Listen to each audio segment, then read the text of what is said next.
maka merekalah yang benar-benar menikmati kemerdekaan sejati. Selamat sore Bapak Ibu Saudara yang dikasihi Tuhan. Bertemu kembali di dalam pembelajaran firman Allah pada sore hari ini lewat channel Bible Study Gereja Elios Malang. Sebelum kita belajar firman Tuhan, mari kita masuk di dalam doa. Terpujilah Engkau Bapa di dalam sorga atas segala kebaikan-Mu, sehingga pada saat ini kembali kami boleh bersama-sama walaupun lewat channel ini dan juga tempat kami yang berbeda, di mana kami mau belajar kebenaran firman Tuhan. Karena itu ya Tuhan, pimpin kami untuk mengerti dan memahami apa yang Engkau ajarkan kepada kami lewat firman-Mu.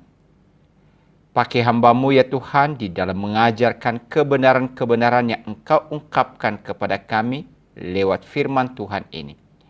Dan kami pendengar yang mempelajari firman Tuhan, biarlah Engkau boleh membukakan hati dan pemikiran kami dengan kebenaran yang diungkapkan kepada kami. Dan Roh Kudus sendiri yang boleh memeteraikan kebenaran firman Tuhan itu dalam hidup kami. Berbicaralah kepada kami, karena kami siap di dalam belajar firman Tuhan di kesempatan ini. Dalam nama Tuhan Yesus kami berdoa. Amin. Mari saudara-saudara yang dikasihi Tuhan, kita akan melanjutkan belajar firman Tuhan di dalam kitab Injil Yohanes, di mana di kesempatan sore hari ini kita belajar tentang kemerdekaan. Yaitu sebuah topik bagi kita, sudahkah mengalami kemerdekaan? Di dalam Injil Yohanes pasal 8 ayat 30 sampai dengan ayat 36. Saya membaca kepada kita ayat ini, mari kita mengikutinya. Setelah Yesus mengatakan semuanya itu, banyak orang percaya kepadanya. Maka katanya kepada orang-orang Yahudi yang percaya kepadanya, "Jikalau kamu tetap dalam firman-Ku, kamu benar-benar adalah murid-Ku. Dan kamu akan mengetahui kebenaran, dan kebenaran itu akan memerdekakan kamu." Jawab mereka, "Kami adalah keturunan Abraham, dan tidak pernah menjadi hamba siapapun. Bagaimana engkau dapat berkata kami akan merdeka?" Kata Yesus kepada mereka, "Aku berkata kepadamu, sesungguhnya setiap orang yang berbuat dosa adalah hamba dosa. Dan hamba tidak tetap tinggal dalam rumah, tetapi anak tetap tinggal dalam rumah. Jadi, apabila anak itu memerdekakan kamu, kamu pun benar-benar merdeka." Demikian yang menjadi topik kita pada sore hari ini, yaitu sudahkah mengalami kemerdekaan. Tentu bicara kemerdekaan Bapak Ibu dan Saudara, kita teringat apa yang diperjuangkan oleh pahlawan-pahlawan kemerdekaan, khususnya ketika bangsa kita terjajah. Mereka berjuang, bahkan mereka merelakan nyawa mereka melawan penjajahan demi mencapai sebuah kemerdekaan. Dan kita boleh mensyukuri karena hasil kerja yang dilakukan oleh pahlawan-pahlawan itu, hari ini kita boleh mengalami dan menikmati kemerdekaan itu. Kenapa perlu sekali merdeka? Karena kita atau bangsa kita sedang mengalami penjajahan.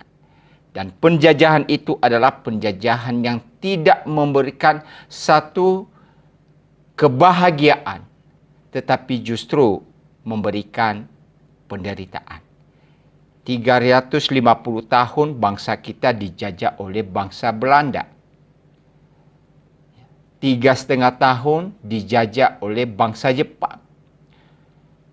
Dan dari cerita-cerita yang kita dengarkan atau yang dari buku-buku yang kita baca, betapa menderitanya nenek moyang kita ketika mereka di dalam penjajahan itu. Dan hal itu mereka perjuangkan agar generasi berikutnya, agar kita hari ini boleh menikmati kemerdekaan itu. Itu adalah sebuah kemerdekaan di dalam makna duniawi, penjajahan secara fisik. Tetapi bagaimana juga dengan hal yang bersifat kerohanian? Apakah kita juga perlu mengalami kemerdekaan itu? Topik kita pada sore hari ini, di mana Tuhan Yesus setelah mengajarkan banyak hal kepada murid-muridnya atau orang-orang yang mengikuti dia,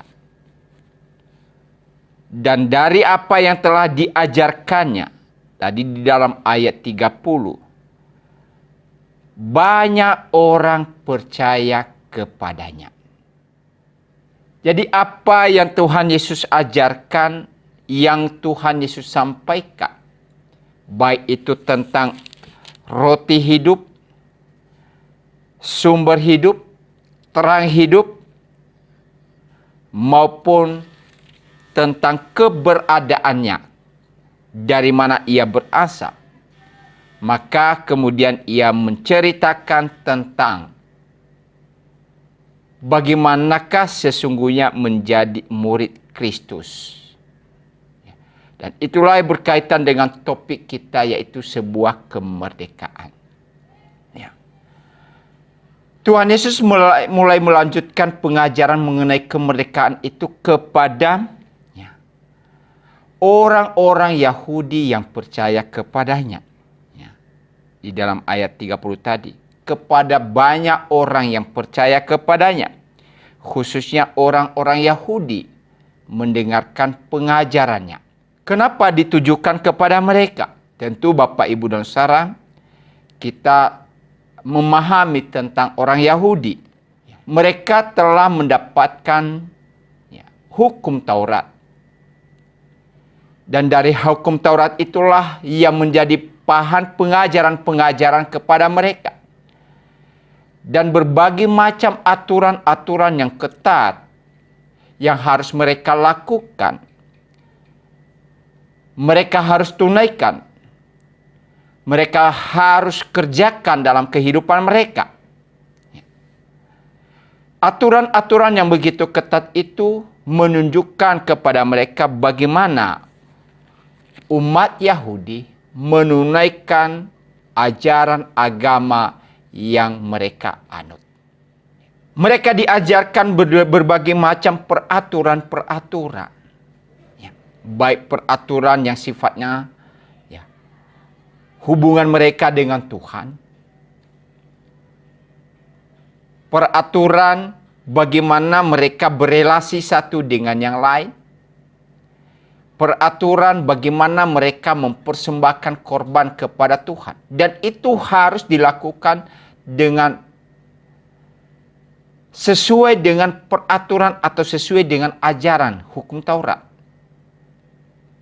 Dan itu tentu sangat memberikan tekanan-tekanan bagi mereka. Tetapi apakah semua yang mereka lakukan itu bisa membawa mereka dalam sebuah kemerdekaan? Dalam arti di sini kemerdekaan secara rohani. Ternyata apa yang Tuhan Yesus sampaikan di sini, orang-orang yang percaya kepadanya, yang berlatar belakang orang Yahudi, masih belum mengalami kemerdekaan itu. Walaupun mereka begitu terbiasa dengan aturan-aturan hukum Taurat mereka. Justru mereka terbelenggu. Jiwa mereka terbelenggu. Mereka belum mengalami kebebasan. Jadi itulah sebabnya Tuhan Yesus kemudian mengajarkan kepada mereka arti kemerdekaan yang sesungguhnya. Bahwa kemerdekaan yang dimaksudkan di sini bukan hanya kemerdekaan secara jasmani. Kebebasan mereka dari penjajahan bangsa Romawi. Tetapi yang Tuhan Yesus lebih tekankan di sini adalah kemerdekaan jiwa mereka. Artinya apa? Yaitu kebebasan mereka dari belenggu dosa. Kita tahu bahwa di dalam ajaran firman Tuhan, ketika manusia telah jatuh dalam dosa, maka dosa itu begitu mengikat hidup mereka. Dosa itu begitu mengikat kita. Itulah sebabnya kita sadar atau tidak, tapi kita harus mengakui bahwa setiap saat, setiap waktu, kita bisa jatuh dalam perbuatan dosa. Naluri berdosa itu selalu ada dalam kehidupan kita. Keinginan-keinginan untuk melakukan perbuatan-perbuatan yang salah, melanggar firman Allah, dan lain sebagainya. Pasti dan itu memang yang terjadi dalam kehidupan kita. Kita seolah-olah melakukan kegiatan agamawi kita. Tetapi justru kita tidak mengalami yang namanya kebebasan, kemerdekaan. Kita terus dibelenggu oleh dosa. Nah, itulah sebabnya Tuhan Yesus kembali mengingatkan mereka tentang arti kemerdekaan yang sesungguhnya itu seperti apa. Tuhan Yesus mengingatkan ya, bahwa hanya mereka yang beriman kepada Dia, yang sungguh-sungguh percaya kepada Dia, maka merekalah yang benar-benar menikmati kemerdekaan sejati. Jadi di dalam ayat yang ke-36 tadi, saya baca dulu ayat ke-36 kepada kita. Jadi apabila anak itu memerdekakan kamu, kamu pun benar-benar merdeka. Jadi kalau kita membaca ayat ini dengan lebih hati-hati lagi, lebih teliti lagi, maka di sini memberikan kepada kita secara eksplisit bahwa segala usaha manusia, segala upaya manusia dengan ketaatan mereka terhadap aturan-aturan agamawi, mereka belum bisa merdeka. Jadi bagaimanapun usaha kita, dengan segala peraturan-peraturan agama yang ditekankan kepada kita, ya sampai hari ini, ketaatan-ketaatan kita terhadap aturan-aturan agama, maka sesungguhnya itu belum bisa memerdekakan kita. Malahan sebaliknya, itu terus membelenggu kehidupan kita. Tetapi bagaimana kita harus menikmati kemerdekaan yang sesungguhnya? Bagaimana kita bisa terbebas dari keterikatan, dari belenggu-belenggu tersebut? Dikatakan apabila anak itu memerdekakan kamu. Ya. Jadi ada satu poin penting yang dikatakan di sini bahwa kemerdekaan sejati hanya kita bisa dapatkan apabila anak yang dimaksudkan di sini adalah Yesus Kristus memerdekakan kita. Jadi hanya melalui Yesus Kristuslah, hanya melalui iman percaya kepada Yesus Kristus, maka disinilah kita bisa menikmati kemerdekaan yang sesungguhnya. Jadi kalau Tuhan Yesus mengatakan kepada orang-orang percaya yang berlatar belakang Yahudi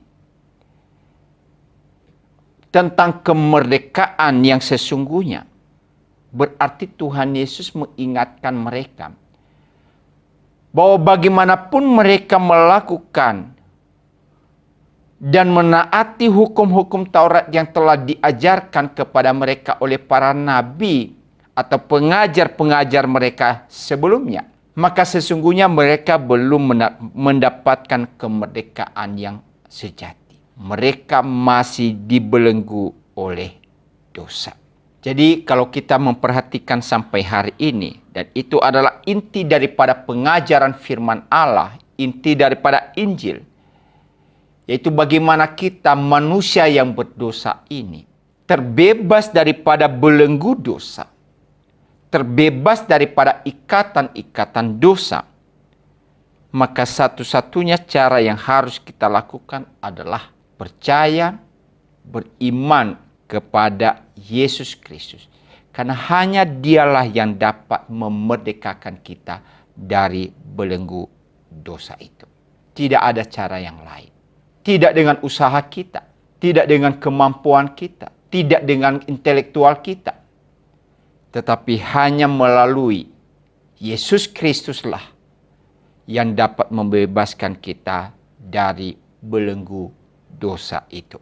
Kemudian ketika Tuhan Yesus mengingatkan mereka, kalau engkau sudah percaya kepadaku, kalau engkau telah beriman kepadaku dan engkau sekarang benar-benar mengalami kemerdekaan yang sejati, maka ia ingatkan selanjutnya di dalam ayat yang ke-31 ini. Maka katanya kepada orang-orang Yahudi yang percaya kepadanya, jikalau kamu tetap dalam firman-Ku, kamu benar-benar adalah murid-Ku. Ya. Jadi Tuhan Yesus melanjutkan penekanan penting ketika mereka percaya mengikuti Dia, tapi Dia memberikan sebuah penekanan di sini. Bagaimana menjadi murid daripada Kristus yang sejati. Murid Yesus yang sungguh-sungguh. Bukan orang percaya asal percaya. Bukan orang percaya yang sementara. Atau orang percaya tetapi sesungguhnya mereka tidak bisa menunjukkan kehidupan sebagai orang percaya. Dan firman itu berlaku sampai kepada kita hari ini. Yang mengingatkan kita bagaimana kita menjadi seorang murid Kristus yang sejati. Jadi di dalam hal ini Tuhan Yesus mendorong. Tuhan Yesus mengingatkan mereka. Di mana Yesus tidak pernah mendorong murid-muridnya agar berharap kepada iman dan pengalaman yang lampau. Artinya apa Bapak, Ibu, dan Saudara? Ya, ada banyak orang menjadi percaya dan merasa mereka adalah murid yang sejati. Orang Kristen yang sungguh-sungguh. Tetapi ini berdasarkan pengalaman-pengalaman mereka di masa yang lalu. Berdasarkan pengakuan-pengakuan mereka di masa-masa yang telah mereka lalui atau beberapa waktu yang lalu, ketika mereka menyatakan diri percaya kepada Tuhan, mau mengikut Tuhan. Dan kita perhatikan orang-orang yang baru percaya kepada Tuhan, maka di dalam kehidupan mereka ada sebuah antusias untuk sungguh-sungguh mengikut Tuhan. Untuk sungguh-sungguh percaya kepada Tuhan. apapun tantangan, apapun resiko yang mereka hadapi. Tetapi karena iman yang sedang berkobar-kobar itu, maka mereka tetap menunjukkan kesetiaan mereka kepada Tuhan. Tapi itu di masa yang lalu, masa yang lampau. Tapi bagaimana di dalam perkembangan selanjutnya? Bagaimana di dalam masalah-masalah yang dihadapi setelah bertahun-tahun mereka sudah percaya? Apakah semangat yang mereka miliki tetap sama? Atau sebaliknya, semangat yang mereka miliki pelan-pelan menjadi pudar. Keyakinan mereka pelan-pelan menjadi kendor. Iman mereka pelan-pelan menjadi usang. Nah, inilah yang Tuhan Yesus ingatkan di sini. Bahwa jangan iman itu, jangan kepercayaan kamu itu adalah kepercayaan tetapi berdasarkan pengalaman-pengalaman di masa yang lalu. Itulah sebabnya di dalam bagian ini Tuhan Yesus berkata, "Jikalau kamu tetap dalam firman-Ku, kamu benar-benar adalah muridku." Ya. Artinya apa Bapak Ibu dan Saudara? Menjadi murid Kristus, maka harus memiliki iman yang benar kepada Dia terlebih dahulu. Di dalam Injil Yohanes pasal yang kelima, kita kembali membaca di dalam Injil Yohanes pasal 5 ayat yang ke-24. Di mana di dalam ayat ini berkata, "Aku berkata kepadamu, sesungguhnya barang siapa mendengar perkataanku dan percaya kepada Dia yang mengutus aku, ia mempunyai hidup yang kekal dan tidak turut dihukum, sebab ia sudah pindah dari dalam maut ke dalam hidup." Nah, ini adalah langkah awal menjadi seorang murid Kristus. Langkah pertama ketika kita menjadi orang percaya, dikatakan di sini, mendengar perkataan Yesus. Kemudian percaya kepada Dia. Dan jaminan yang diberikan kepada kita adalah mendapatkan hidup yang kekal. Kita tidak akan mendapatkan kebinasaan. Nah, inilah langkah awal yang benar di dalam iman kita kepada Dia. Di dalam 1 Yohanes pasal 2 ayat 10. "Barang siapa mengasihi saudaranya, ia tetap berada dalam terang, dan di dalam Dia tidak ada penyesatan." Ya. Jadi di dalam ayat ini mengingatkan kepada kita seperti apa yang diuraikan di dalam ayat ini. Jikalau kamu tetap dalam firman-Ku. Jadi sebuah penekanan di sini Bapak, Ibu, dan Saudara, bahwa menjadi percaya kepada Tuhan diawali dengan iman, menerima Yesus sebagai Tuhan dan Juru Selamat mereka. Tetapi dikatakan di sini tidak berhenti sampai pada saat itu. Tetapi sesuatu yang terus berkelanjutan. Makanya menggunakan kata tetap dalam firman-Ku.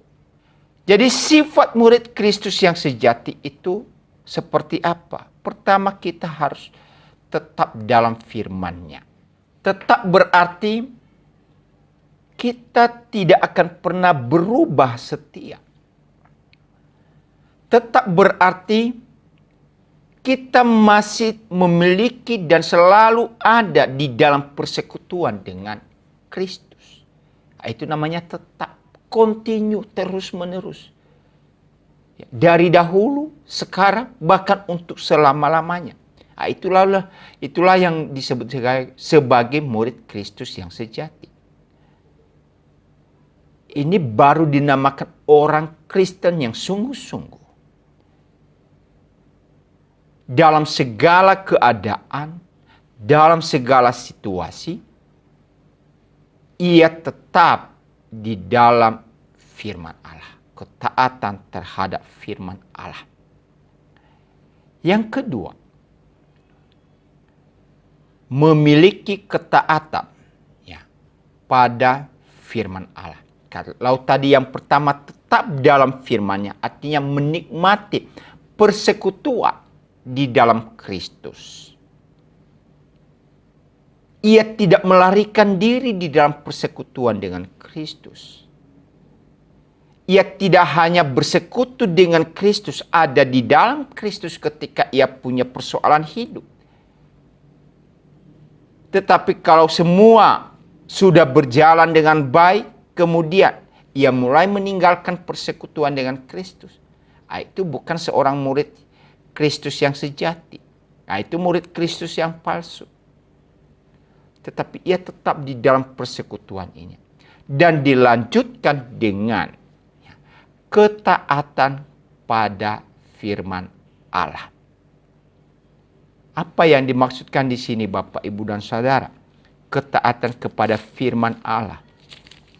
Di dalam Lukas pasal 21 ayat 19. Kalau kamu tetap bertahan, kamu akan memperoleh hidupmu. Ini mengingatkan tentang arti mengikut Kristus yang sungguh-sungguh itu.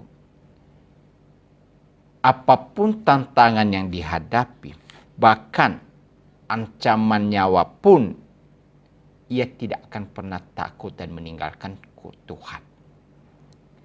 Kamu tetap bertahan.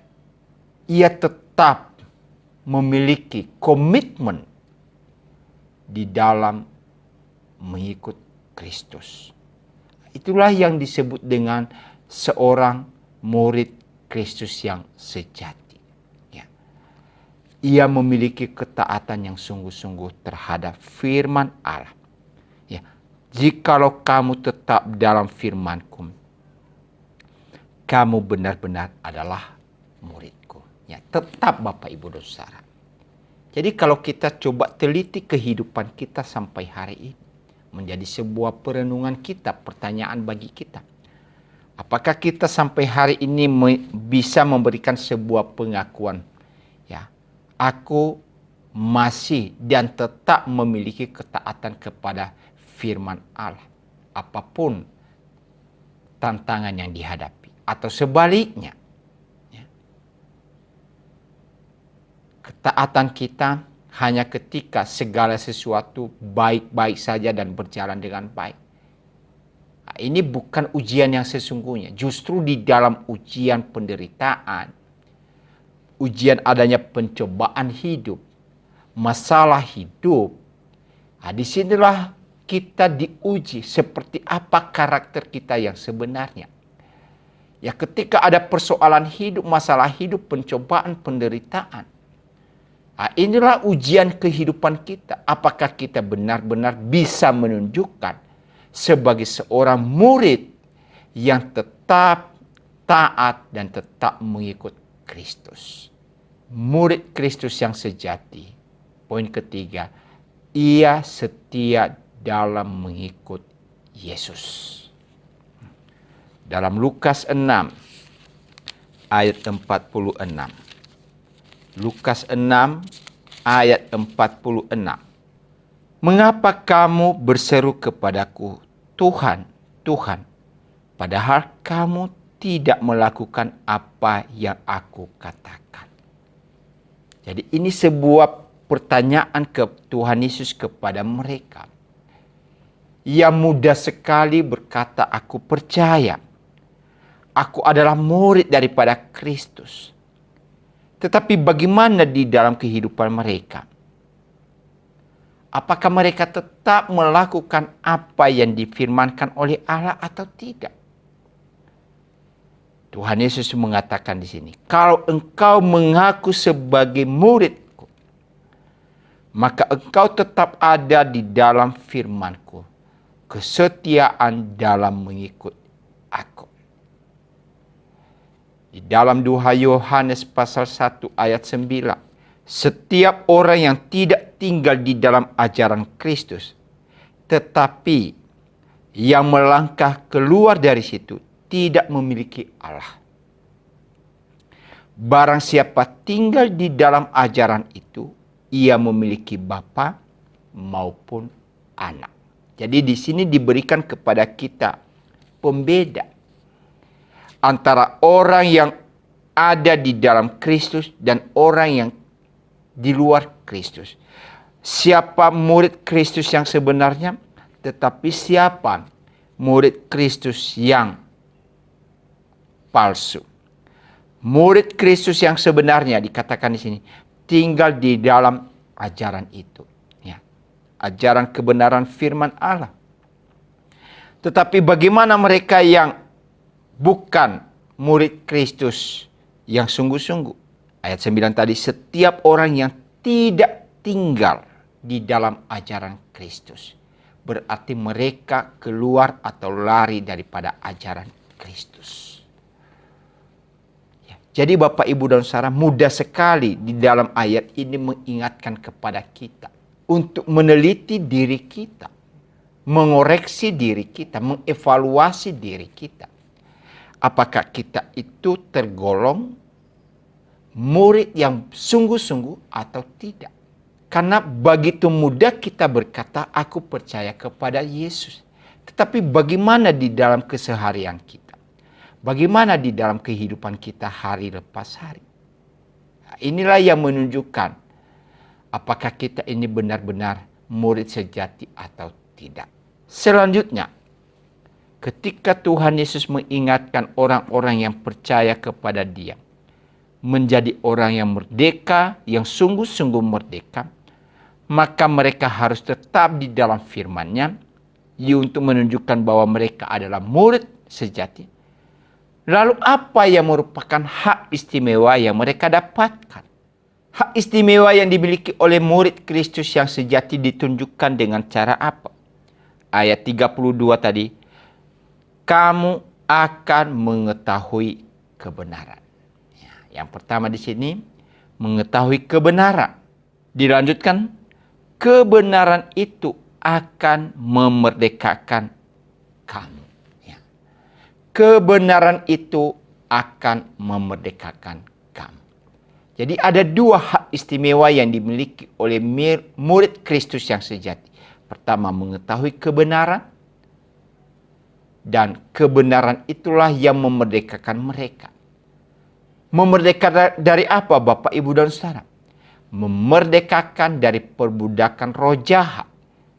Memerdekakan daripada perbudakan dosa. Memerdekakan dari segala ketamakan dan segala perbudakan-perbudakan dosa. Jadi ketika Tuhan Yesus berkata, hak istimewa yang kamu dapatkan itu adalah kamu akan mengetahui kebenaran. Ya. Mengetahui kebenaran. Ya. Jadi kata penting di sini, Bapak, Ibu, dan Saudara, di samping kata kebenaran itu sendiri, tetapi istilah mengetahui. Jadi apa maknanya mengetahui di sini? Ya. Apakah mengetahui itu hanya sekedar tahu sebagai sebuah pembelajaran di mana pengetahuan kita bertambah, pemahaman kita bertambah, atau seperti apa makna daripada kata mengetahui di sini? Ternyata kata mengetahui kalau kita hubungkan dengan apa yang diartikan di dalam perjanjian lama. Jadi kata mengetahui itu tidak hanya sekedar mengisi pengetahuan kita, tetapi lebih kepada kata pengenalan, mengenal. Ya. Jadi kalau kata mengenal itu, Bapak, Ibu, dan Saudara, itu berarti kita memiliki sebuah hubungan pribadi. Ya. orang mengenal, maka ia memiliki sebuah relasi antara satu dengan yang lain. Ya. Kalau kita mengenal rekan kita, maka ketika kita berkata, aku mengenal rekan saya ini, maka kita pasti memahami, baik itu sifatnya, ya, karakternya, segala sesuatu dalam dirinya kita tahu. Ya, walaupun itu tidak 100% kita memiliki pemahaman, tetapi paling tidak ada banyak hal yang kita mengerti tentang rekan kita itu. Itu namanya kita mengenal. Jadi kata mengetahui di sini tidak hanya mengajarkan kita untuk memahami, mengerti secara pengetahuan semata, yaitu kebenaran yang bersifat kognitif. Ya. Banyak orang tahu tentang Yesus. Iblis sendiri juga tahu siapakah Yesus. Orang-orang dunia kalau kita perhatikan atau kita pun bertanya kepada mereka yang pernah mendengar tentang Injil. Entah itu orang Kristen, entah itu bukan orang Kristen. Maka mungkin mereka hanya memiliki pengetahuan tentang Kristus itu. Yesus itu siapa. Tetapi mereka tidak memiliki hubungan secara pribadi dengan Kristus. Jadi kata mengetahui kebenaran di sini Bapak, Ibu, dan Saudara, tidak hanya secara kognitif kita tahu itu kebenaran, tetapi memiliki satu relasi, sebuah hubungan secara pribadi dengan kebenaran itu. Nah, siapakah kebenaran yang dimaksudkan di sini? Kalau kita kembali mengingatkan pengajaran firman Tuhan, di mana Yesus pernah memberikan klaim tentang siapakah dirinya. Aku adalah jalan kebenaran. Jadi di dalam hal ini, kebenaran yang dimaksudkan di sini adalah Yesus itu sendiri. Jadi orang yang ingin menikmati kemerdekaan yang sejati, dia harus menjadi murid yang benar, murid yang sungguh-sungguh. Dan hak istimewa dia semakin mengenal siapakah Yesus itu yang sebenarnya. Di dalam pengenalan dia akan Kristus, dia tidak hanya memiliki Yesus itu seorang pribadi yang bisa melakukan mukjizat. Yesus itu adalah seorang yang pernah mati di atas kayu salib. Yesus itu adalah Allah yang telah menjadi manusia. Ia tidak hanya sampai di dalam pemahaman-pemahaman itu, tetapi ia memiliki sebuah hubungan yang intim dengan Kristus. Sehingga apa? Dengan sebuah relasi yang begitu dalam, maka ia ingin membaktikan dirinya dengan cara ia mau percaya kepada Kristus itu. Ia mau hidup di dalam Kristus itu. Sehingga dengan ia hidup di dalam Kristus, maka penyataan selanjutnya di dalam firman Tuhan, kebenaran itu akan memerdekakan kamu. Kebenaran itu akan memerdekakan kamu. Tadi kita sudah baca di ayat 36. Anak itu memerdekakan kamu. Ayat 32. Kebenaran itu akan memerdekakan kamu. Jadi siapa yang bisa memerdekakan di sini? Anak. Siapa yang dimaksudkan dengan kebenaran di sini? Anak. Anak itu siapa? Yesus Kristus. Jadi kalimat di dalam ayat 32. Kebenaran itu akan memerdekakan kamu. Kita bisa sambungkan dengan ayat 36. anak itu memerdekakan kamu. Ini sebuah penjelasan lanjutan bahwa yang dimaksudkan kebenaran di sini adalah Kristus. Jadi, seperti apa yang saya katakan tadi Bapak, Ibu, dan Saudara, kita tidak mungkin bisa lepas dari perbudakan-perbudakan dosa hanya dengan ketaatan kita terhadap aturan-aturan agamawi kita. Tidak mungkin. Tetapi yang sungguh-sungguh bisa membebaskan kita dari keterikatan-keterikatan itu adalah iman di dalam Kristus. Dan kalau itu terjadi, maka pernyataan tadi dikatakan, kamu akan memerdekakan. Kebenaran itu akan memerdekakan kamu.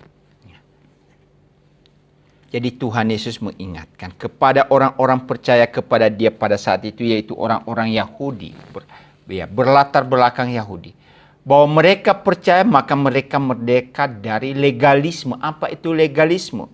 Ya. Aturan-aturan agamawi tadi mereka. Ya. Hukum-hukum yang senantiasa diajarkan kepada mereka. Mereka merdeka dari ritual-ritual yang harus mereka lakukan. Mereka merdeka dari sebuah pemahaman-pemahaman yang keliru dalam kehidupan mereka, yaitu orientasi pada prestasi mereka sebagai umat pilihan Allah. Jadi orang-orang Yahudi terjebak di dalam orientasi pemikiran itu, bahwa mereka adalah umat pilihan Allah.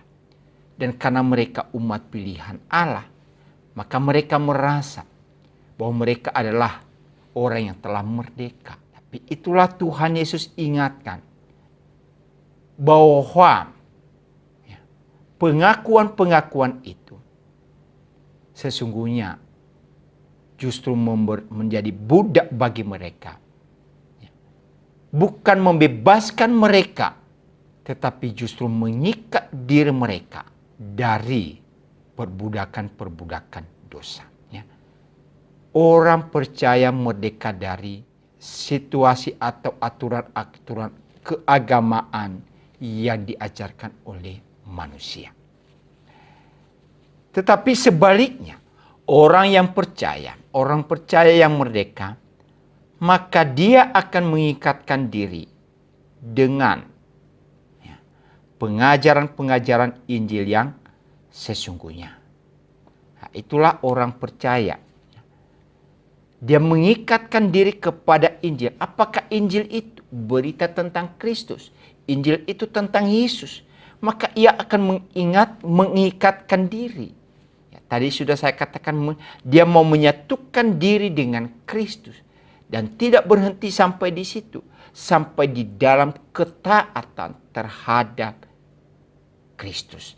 Ketaatan kepada firman yang disampaikan oleh Kristus. Jadi Bapak, Ibu, Saudara yang dikasihi Tuhan, kemerdekaan Kristen itu adalah sungguh-sungguh memberikan kepada kita sebuah kebebasan dalam hidup ini. Walaupun di satu sisi kita melihat bahwa secara fisik orang Kristen mengalami penindasan. Di mana-mana kita perhatikan orang Kristen itu dilarang untuk melaksanakan ibadah mereka. Di negara kita saat ini, kaum mayoritas selalu berusaha mengintimidasi ketika orang-orang Kristen beribadah kepada Tuhan. Kemudian mereka berusaha untuk melakukan tindakan-tindakan secara fisik, penindasan mereka lakukan. Dan bukan hanya peristiwa zaman sekarang. Dari dahulu itu pernah terjadi.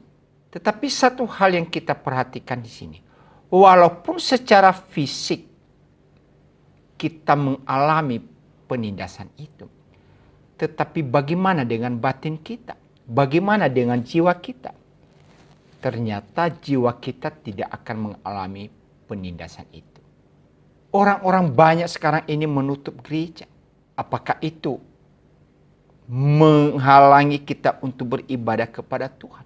Mungkin secara fisik kita tidak bisa, tetapi hati kita tidak mungkin akan terhalang beribadah kepada Tuhan. Ya. Jadi secara praktis kita bisa melihat di sini bahwa kemerdekaan jiwa yang sejati ditandai dengan apa? Ibadah dan hubungan kita secara pribadi kepada Tuhan. Jadi inilah yang dibawa atau yang diwartakan oleh Kristus kepada mereka. Kalau engkau percaya kepadaku dan tetap dalam firman-Ku, kamu adalah sungguh-sungguh merdeka. Jadi kemerdekaan seorang Kristen diperoleh bila seseorang itu tetap hidup sesuai dengan firman Tuhan dan melakukan kebenaran firman Allah itu. Walaupun mereka hidup di tengah-tengah penindasan, mereka hidup di tengah-tengah tekanan, bahkan di tengah-tengah ancaman nyawa sekalipun. Ya. Jadi kita tidak akan terpengaruh dengan keadaan-keadaan itu. Kita akan boleh menikmati kemerdekaan yang sesungguhnya yang disediakan oleh Tuhan kepada kita. Lalu ketika orang-orang Farisi atau orang-orang Yahudi, tadi dikatakan orang-orang Yahudi yang percaya, kemudian mendengarkan pernyataan Tuhan Yesus bahwa kamu akan benar-benar merdeka ketika kamu tetap di dalam firman-Ku, maka responnya mereka tunjukkan apa? Di dalam ayat ini, ayat 33, jawab mereka, kami adalah keturunan Abraham dan tidak pernah menjadi hamba siapapun. Bagaimana engkau dapat berkata, kamu akan merdeka? Ajaran yang telah ditanamkan kepada mereka, doktrin yang telah diajarkan kepada mereka, bahwa mereka itu adalah keturunan Abraham. Mereka telah mendapatkan hukum dari Musa. Dan hukum-hukum itulah sudah bisa menjadi jaminan bahwa mereka itu adalah orang yang sudah merdeka. Sekali lagi ketika mereka berkata, kami adalah keturunan Abraham. Mereka sedang menganggap diri mereka sebagai umat pilihan Allah. Yang tentu memiliki hak istimewa. Karena mereka itu adalah keturunan Abraham. Mereka ingat. Mereka memahami apa yang diajarkan atau disampaikan Tuhan kepada Abraham. Di mana Tuhan mengikat perjanjian dengan Abraham. Bahwa mereka itu adalah anak-anak Allah. Umat pilihan Allah. Dan itulah kebanggaan yang mereka miliki. Dan dengan tanggapan itu mereka merasa bahwa mereka adalah orang yang telah menikmati kemerdekaan. Tapi Tuhan Yesus justru meresponi mereka dengan apa yang mereka ungkapkan itu. Ya. Sekarang ia mencoba membuka wawasan mereka, mencoba membuka pikiran mereka. Bahwa sesungguhnya apa yang mereka fahami itu adalah keliru. Sesungguhnya apa yang mereka yakini itu adalah bukan hal yang benar. Kemudian Tuhan Yesus mengingatkan. Di ayat yang ke-34. Kata Yesus kepada mereka. Aku berkata kepadamu. Sesungguhnya setiap orang yang berbuat dosa adalah hamba dosa. Ayat 35. Dan hamba tidak tetap tinggal dalam rumah, tetapi anak tetap tinggal dalam rumah. Apa maksudnya? Dan bagaimana kita memahami tentang apa yang diajarkan oleh Tuhan Yesus di sini? Tadi dikatakan mereka bangga sebagai keturunan Abraham. Dan mereka merasa bahwa mereka adalah umat pilihan Allah. Tapi ingat Bapak, Ibu, dan Saudara, bahwa Abraham itu punya istri. Bukan hanya Sarah, tetapi ada istri yang bernama Hagar. Dan istri Sarah adalah istri yang memang dijanjikan kepada dia bahwa anaknya yang lahir daripadanya itulah yang akan menjadi umat pilihan Allah. Tetapi bagaimana dengan anak yang dilahirkan dari istri Abraham yang lain? Apakah mereka termasuk bagian daripada umat pilihan ini? Tentu tidak. Nah, inilah yang kita bisa perhatikan di sini. Bahwa Tuhan Yesus berkata, memang apa yang kamu katakan itu, bahwa kamu adalah keturunan Abraham. Tapi ingat juga bahwa Abraham itu punya istri bukan hanya satu, tetapi ia memiliki beberapa istri yang melahirkan keturunan bagi dia. Tetapi apakah semua mereka itu termasuk dalam umat pilihan atau disebut sebagai anak-anak Allah? Tentu tidak. Itulah sebabnya Tuhan Yesus menguraikan kepada mereka tentang anak yang dilahirkan dari keturunan hamba, tetapi anak yang dilahirkan dari istri yang sesungguhnya. Siapa hamba di sini adalah Hagar dan keturunannya. Maka mereka memiliki hak istimewa dalam hal ini? Tentu tidak.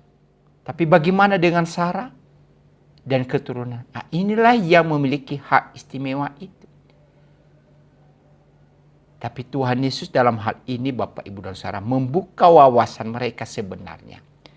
Jadi mereka tidak hanya bangga karena mereka adalah keturunan daripada Abraham. Tapi bagaimana di dalam kehidupan mereka? Jadi inilah Tuhan Yesus mengingatkan mereka bahwa orang-orang yang masih hidup di dalam dosa, maka mereka itu adalah hamba daripada dosa. Dan ini mengingatkan kepada kita bahwa setiap orang, siapapun dia, kita adalah orang berdosa. Maka karena kita adalah orang berdosa, maka sesungguhnya kita itu adalah hamba daripada dosa. Di dalam Roma pasal 6 ayat 11 sampai 23 itu menguraikan kepada kita tentang dosa itu. Dan sesungguhnya kita itu adalah disebut sebagai hamba dosa. Jadi orang yang menjadi budak dosa tidak bisa melarikan diri. Kenapa? Karena dari dalam dirinya lah lahir yang dinamakan dosa itu. Dosa itu bukan berasal dari luar, tapi dosa itu berasal dari dalam. Jadi kalau ada satu keinginan dosa di dalam kehidupan kita, itu menunjukkan bahwa kita itu memang memiliki natur dosa, tabiat dosa. Dan kalau itu berarti kita disebut sebagai hamba daripada dosa. Jadi Tuhan Yesus mengingatkan mereka, jangan bangga karena engkau keturunan Abraham. Tetapi sesungguhnya engkau juga melakukan perbuatan-perbuatan dosa. Jadi kalau engkau melakukan perbuatan berdosa, bahkan sesungguhnya engkau adalah seorang yang diperhamba oleh dosa. Jadi ayat 34, setiap orang yang berbuat dosa adalah hamba dosa. Dan dilanjutkan di dalam ayat 35, dan hamba tidak tetap tinggal dalam rumah, tetapi anak tetap tinggal dalam rumah. Ya, ungkapan ini, tidak tetap tinggal dalam rumah, itu menunjukkan apa? Kata kerja yang bersifat terus-menerus, tetap tinggal.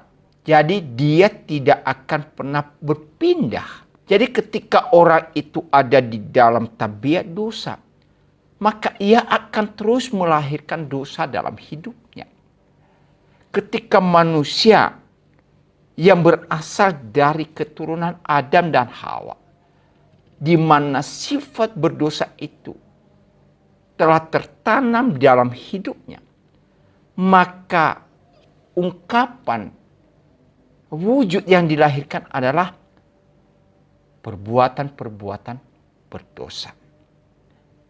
Jadi Tuhan Yesus mengingatkan bahwa siapapun ia tidak akan pernah bisa lepas daripada perbudakan dosa itu.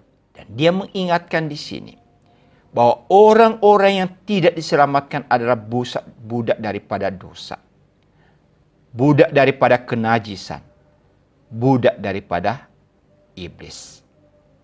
Kenapa dikatakan budak daripada iblis? Karena mereka menuruti keinginan-keinginan berdosa mereka dan cara-cara yang dilakukan oleh iblis. Efesus pasal 2 ayat 1-3. Kamu dahulu sudah mati karena pelanggaran-pelanggaran dan dosa-dosamu. Kamu hidup di dalamnya karena kamu mengikuti jalan dunia ini. Karena kamu mentaati penguasa kerajaan angkasa, yaitu roh yang sekarang sedang bekerja di antara orang-orang durhaka. Sebenarnya dahulu kami semua juga terhitung di antara mereka. Ketika kami hidup di dalam hawa nafsu daging dan menuruti kehendak daging dan pikiran kami yang jahat. Pada dasarnya kami adalah orang-orang yang harus dimurkai sama seperti mereka yang lain. Jadi di sini diingatkan kepada kita Bapak Ibu dan Saudara. Ya, ketika Rasul Paulus mengingatkan kepada jemaat Efesus bahwa sebelum ia percaya kepada Kristus, sebelum teman-temannya percaya kepada Kristus dan beriman kepada Kristus, maka mereka adalah orang-orang yang harus dimurkai oleh karena dosa-dosa mereka. Mereka adalah hamba-hamba daripada dosa. Tapi sungguh bersyukur karena ia telah mengalami sebuah kemerdekaan. Telah dibebaskan dari perhambaan itu. Dengan cara apa? Ketika ia berjumpa secara pribadi dengan Kristus. Dan sekarang hidupnya diubahkan oleh karena pekerjaan Roh Kudus yang bekerja dalam hidup. Artinya apa Bapak, Ibu, dan Saudara? Bahwa seorang yang diperhamba oleh dosa, maka ia tidak pernah mengalami apa yang disebut dengan kelahiran baru yang dikerjakan oleh Roh Kudus. Ya, beberapa ayat yang coba kita lihat di sini, baik itu di dalam kitab Roma. Ya, pasal 6 ayat 16, 21, ayat 23, pasal 8, ya, hidup oleh roh. Jadi orang-orang yang diperhamba oleh dosa, maka mereka tidak pernah hidup dipimpin oleh roh, tetapi dipimpin oleh tuan mereka. Siapa tuan mereka? Ya, iblis. Tapi kalau mereka telah ada di dalam Tuhan, maka hidup mereka telah diperbaharui, mengalami kelahiran baru. Dan sekarang hidup mereka dipimpin oleh Roh Allah. Itu artinya apa? Bahwa walaupun kita juga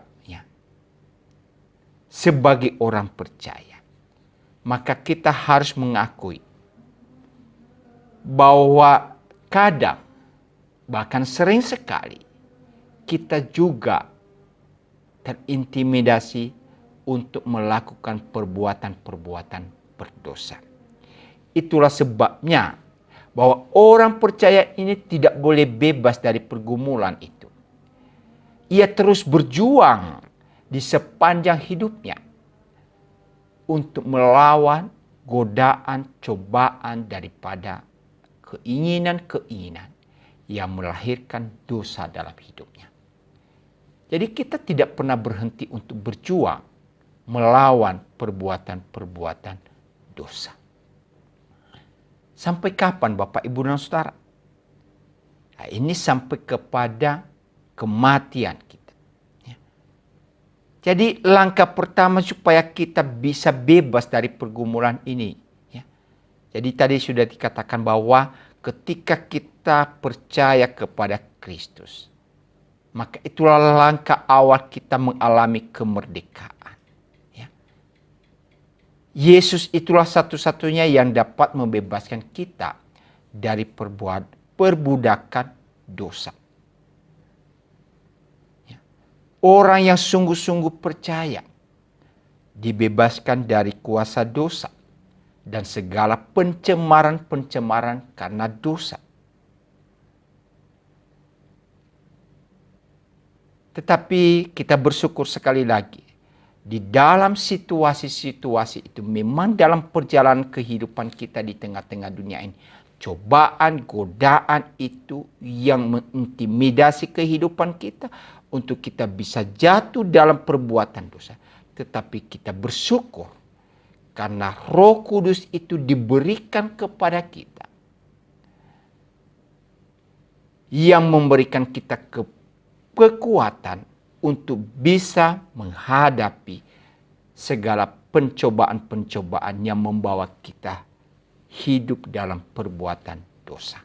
Jadi pada saat menghadapi pencobaan untuk berbuat dosa, mereka, yaitu orang percaya, memiliki kekuatan untuk bertindak menuruti kehendak Allah. Karena mereka tadi telah dimerdekakan, dibebaskan daripada perbudakan dosa ini. Dan sekarang Roh Kudus itu diberikan kepada mereka.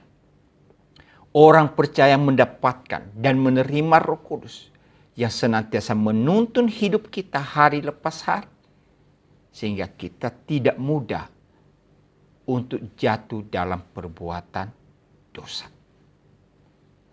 Kita senantiasa harus berjuang melawan tekanan-tekanan dunia, tabiat berdosa, dan kuasa-kuasa iblis sampai kapan? Sampai kepada kematian kita. Bahkan sampai kepada kedatangan Kristus yang kedua kali. Tetapi bersyukurnya dalam keadaan demikian, Roh Kudus itu diberikan kepada kita, yang memampukan kita untuk bisa menang terhadap kuasa-kuasa dosa itu. Oleh karena itu Bapak, Ibu, dan Saudara, di dalam bagian firman Tuhan ini ingatkan kepada kita. Langkah pertama tadi katakan, mari kita beriman kepada Kristus. Kemudian, mari tetap di dalam firman-Nya. Ya. Waktu demi waktu, kita tidak lalui tanpa kebenaran firman Allah. Dan yang ketiga, kita masih tinggal di dalam Dia. Persekutuan dengan Dia terus-menerus sampai Kristus datang kedua kali. Jadi kalau kita ingin mengalami kemerdekaan yang sesungguhnya, langkah-langkah inilah yang harus kita tempuh. Beriman kepada Kristus, tinggal di dalam Kristus, persekutuan dengan Kristus, dan hidup di dalam kebenaran firman Allah. Kiranya Tuhan boleh memberkati Bapak, Ibu, Saudara sekalian untuk hidup sebagai orang merdeka. Mari kita berdoa. Terima kasih Bapa di sorga, kami boleh belajar firman-Mu pada sore hari ini. Dan biarlah itu Engkau meteraikan dalam hidup kami, bahwa kami sungguh-sungguh menjadi orang merdeka oleh karena iman kami di dalam Yesus Kristus. Dan biarlah kami tetap tinggal di dalam Engkau dan taat melakukan kehendak-Mu. Terima kasih Bapa di surga. Firman-Mu inilah yang boleh memberkati kehidupan kami. Umat-Mu yang telah mendengarkan firman-Mu, Tuhan berkati mereka. Hamba-Mu yang telah selesai mengajarkan, kiranya juga Engkau perlengkapi, dan juga semua kami yang telah belajar boleh diperlengkapi, sehingga kami hidup di dalam kemerdekaan yang sesungguhnya. Terpujilah Engkau ya Tuhan, di dalam Kristus Yesus Tuhan kami berdoa dan menyerahkan hidup kami. Amin. Ya, terima kasih Bapak, Ibu, dan Saudara. Tuhan memberkati kita sampai bertemu di dalam pembelajaran selanjutnya. Amin.